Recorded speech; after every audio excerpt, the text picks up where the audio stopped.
Bonjour, un petit mot autour de cette affaire de la chloroquine et du scandale qui est en train de se développer pour essayer de remettre les choses dans l'ordre et avancer concrètement.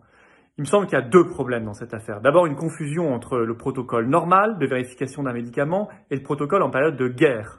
Bien sûr, on ne peut pas faire la même chose selon qu'on est en période normale ou qu'on est en crise et en guerre, comme le dit le président de la République lui-même, contre un virus. Donc les protocoles de vérification du médicament qui doivent exister, qui doivent être propres, doivent être considérablement accélérés en cette période où des gens sont en train de crever par centaines. Ça me paraît absolument évident, d'où une première incompréhension. On ne peut pas nous vendre qu'on va attendre des semaines et des semaines pour ce protocole de vérification du protocole chloroquine, alors que les gens sont en train de mourir de plus en plus nombreux. D'ailleurs, il ne s'agit pas de la chloroquine, il s'agit, au sens du professeur Raoult, de l'association entre l'hydroxychloroquine et d'un antibiotique, l'azithromycine, qui sont tous les deux bien connus, anciens, on en connaît bien les effets secondaires possibles et les contre-indications.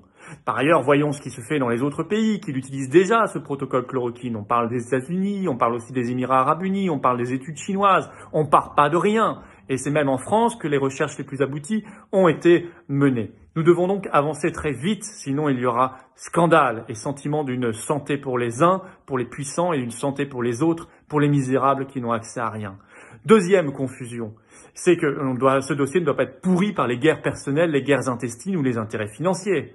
On voit bien que la décision prise hier au sommet de l'État est incompréhensible. On réserve le protocole chloroquine à ceux qui sont déjà gravement atteints, en situation de détresse respiratoire. Mais on nous dit que c'est justement à ce moment-là qu'il ne sert à rien, que c'est à ce moment-là que la chloroquine ne sert à rien puisque la charge virale est presque indétectable et qu'il faut l'utiliser avant justement pour éviter que la maladie ne dérape vers des formes gravissimes, voire fatales. Ça sent le règlement de compte pour des raisons personnelles. Alors on parle de la haine entre Monsieur Buzyn, c'est-à-dire Monsieur Lévy, et le professeur Raoult. On parle des guéguerres intestines entre l'INSERM et l'Institut d'infectiologie de Marseille de Monsieur Raoult. Je ne sais pas. On parle d'intérêts financiers et de pression de tel ou tel lobby. Je ne sais pas. Je veux simplement que l'État prenne les décisions dans le sens de l'intérêt général de manière lisible, transparente et juste en période de guerre.